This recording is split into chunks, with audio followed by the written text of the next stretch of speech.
Right. Hey, everyone. Welcome to the Stamp Show. I'm Tom, and I'm happy to be joined here with Richard from Akord. Hey, Richard, how's it going today? Doing great. Yeah, thanks for having me on the show. Really excited to get into it. Yeah, thanks for coming. And uh, for everyone that doesn't know what Akord is, which has been part of the Arweave community for a while, could you just give a brief intro to Akord? Yeah, the simple way of explaining Accord and within the context of Arweave is I usually point out that Arweave is the public hard drive that everyone can write to and everyone can read from.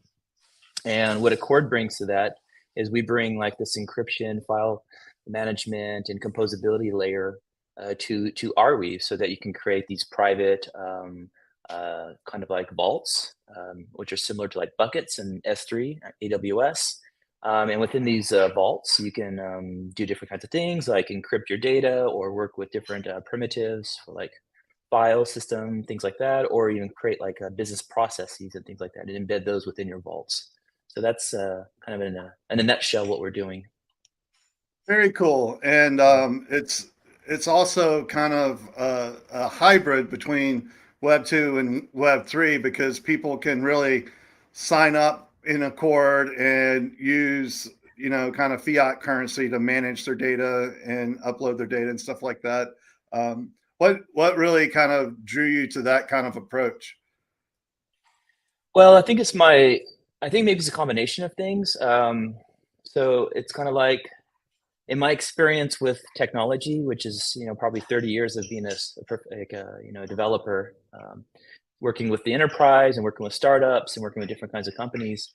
I kind of saw that um, one thing that I see that's always just kind of reoccurring is this, technology is just like zooming out and creating these new vectors and different ideas. And then you kind of have the masses of the people. And then always this gap between the two. And what I've always found is like the technology is always going to be way out in front, but it's those who bring that technology back into a context that makes sense. And usually that's around user experience, or that's in our case, integrating with username and password instead of like a wallet, or maybe like paying with fiat rather than dealing with tokens, which is really helpful for a lot of people in the Arweave ecosystem because AR tokens may not be that easy to get a hold of, and you just need to be able to get your project up and running. So being able just to pay with your credit card really quickly is like a kind of a feature that's very useful in that context. So yeah, so kind of seeing over time, seeing how technology, you know, zooms out in front, but then you kind of have to develop backwards to bring the masses forward. And so that's kind of like a lot of what we're talking about at these conferences about Accord and Arweave is like we're trying to bring to the ecosystem a platform that will allow mass, getting to a critical mass of users, getting to maybe the 1 million mark or the 10 million mark of users. And we believe that to do that, we really have to integrate the Web 1, Web 2, and Web 3 experience to something unified and something that each one of those paradigms brings a new set of features and functionality and a new way of working with the web. And so by integrating those three together, we're able to create something that's both familiar but in a way that allows the user to like easily adopt these new features. And in the case with Web 3, that's ownership, bringing in that dimension to the web. And so, yeah, so that's kind of like the background and how we see that. It leads into very interesting discussions because we're supposed to be decentralized maximalists, but then thinking in this way is like taking us back to centralization and na. But I think that's kind of like I think that's a kind of discussion that can lead us into a direction that's kind of more confusing than it is actually beneficial. Like Yeah. so it's really instead of seeing it as opposing, really seeing it as kind of more like building upon layers. So decentralizing the lower layers for universality, making sure that we all have the same properties and rights on the web, but then centralizing to drive customer value. It's really like to get that technology into different niches or to get it in the hands of different people, you really need to bring it together in a certain package and create this relationship between a company and a customer. Something very traditional. So Very, very cool. And, yeah. and often when I talk to people that are new to Arweave and the perma web, they kind of, you mean all the data is public? and you guys bring an option to allow not only users to encrypt data, but also collaborate and share on that encrypted data. Is that right? Yeah, that's right. It's something that, if I may go into a little bit of the backstory behind that, before we knew about Arweave, the team at Akord was working on um, working on basically a protocol that would allow you to have these vaults that could live on different chains. It could live even in centralized cloud. But the idea was that the access control of that vault was decentralized, meaning that as long as I had access to that data, the protocol will allow me to work with that vault in a way where I could secure information in it, and I can also give others the ability to collaborate with me on that information. So different kinds of access control rights. So that protocol is what the Accord protocol was built on. That's something we worked on in the beginning before we knew about Arweave. And then, after about a year of working on that, getting the wallet experience set up and getting like, the, notifications and all this kind of like Web2 kind of thing set up, then we found out about Arweave and we're like, okay, that's like the missing piece, like this permanent storage. This is like what we've been looking for, right?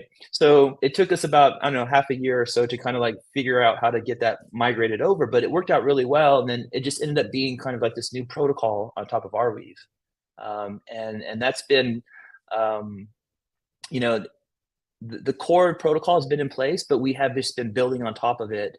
And, and it's really interesting working with different kinds of creators and NFT people, because they're like trying to figure out and experiment with these, features, and like, okay, what can we do with it, which I can talk about at some point in the conversation if you'd like. Yeah, yeah, absolutely. I think we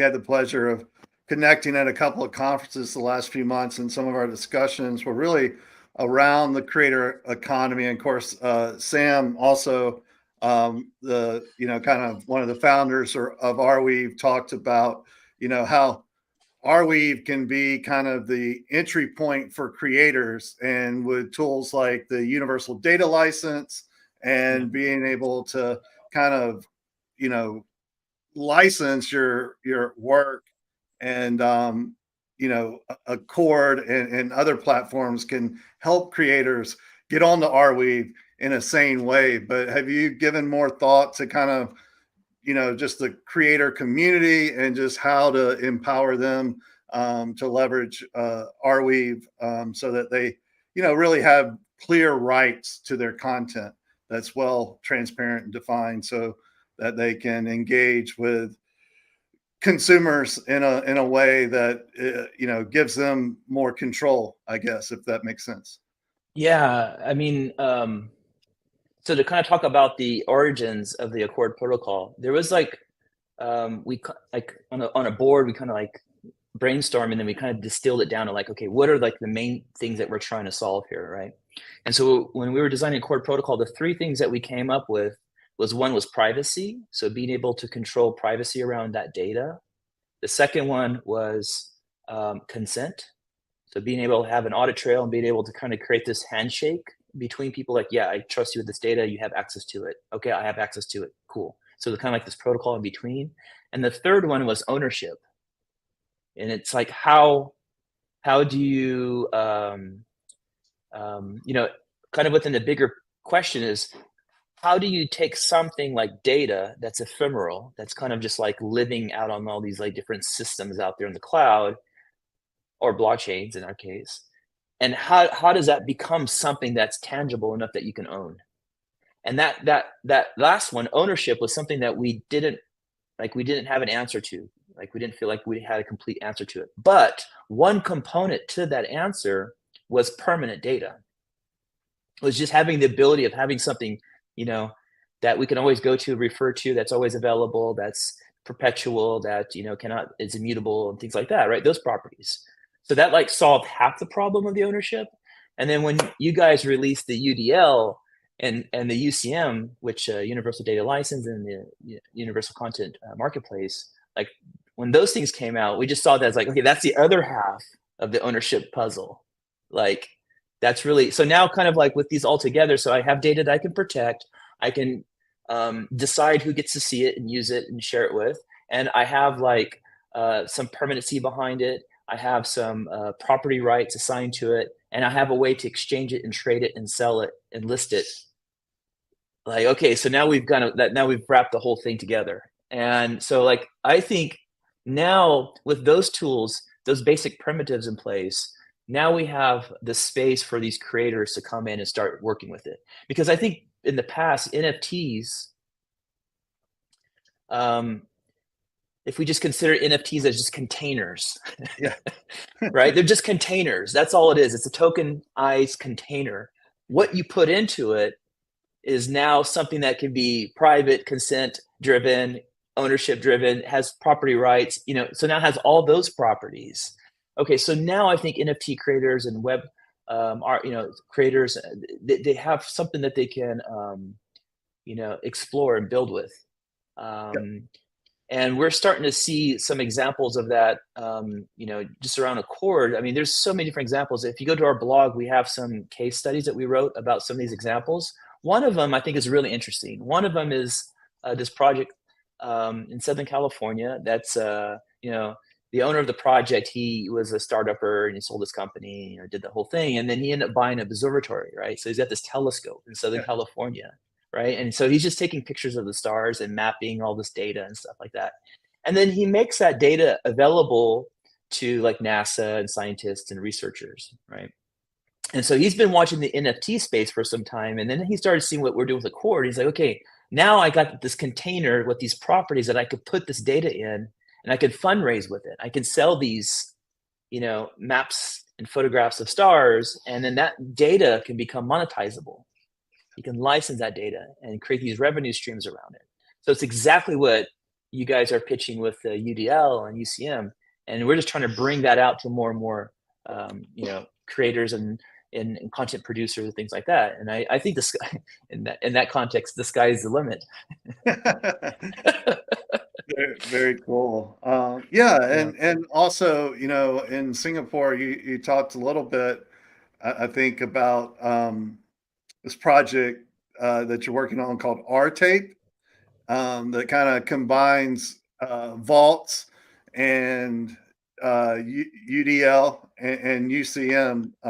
Care to describe that a little bit more? Yeah, so kind of, again, a little bit of a backstory. One of the projects that I was a part of a few years ago was a project called 8 Tracks, something that I helped launch in 2008.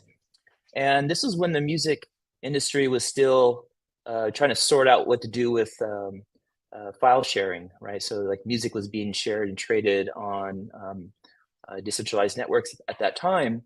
And what we did at 8 Tracks is we were able to create a platform where people who had these MP3s can upload these MP3s into a mixtape, an online mixtape. And we would take care of the hosting and we would take care of all of the, the Web2 kind of like feature sets around it, but also we would pay royalties back to the artists.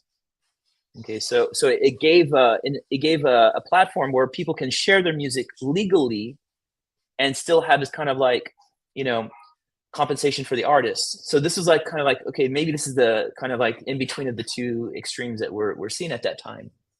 And that platform did really well. I think at some point we were 10 million monthly users, active monthly users, and growing quite well until we started getting sued by the music company, and then next thing you know, our storage costs were going way up. We couldn't really like afford to pay for the storage costs at Amazon at the time. So we had some issues, and eventually the company, was sold and we moved on to other projects. And especially when Spotify came out, the whole music industry shifted. So that business was dead.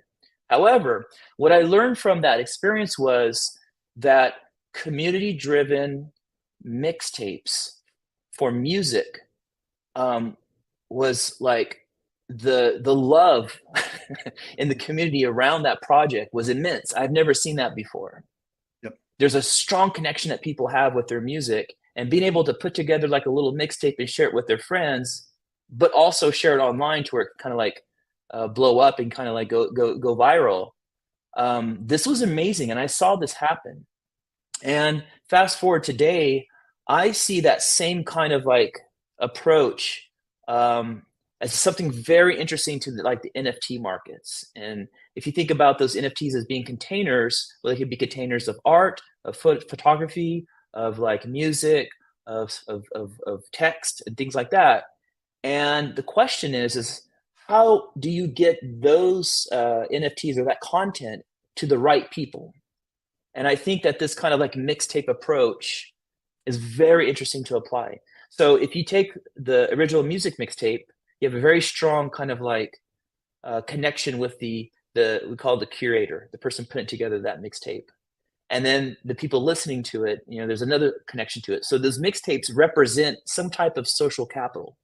There's inherent worth in just how that mixtape is put together. And then add on the worth between all of the different tracks in that tape. We'll apply that to NFTs, right? So now same kind of curation, same type of appreciation, and then same kind of creator like space behind it.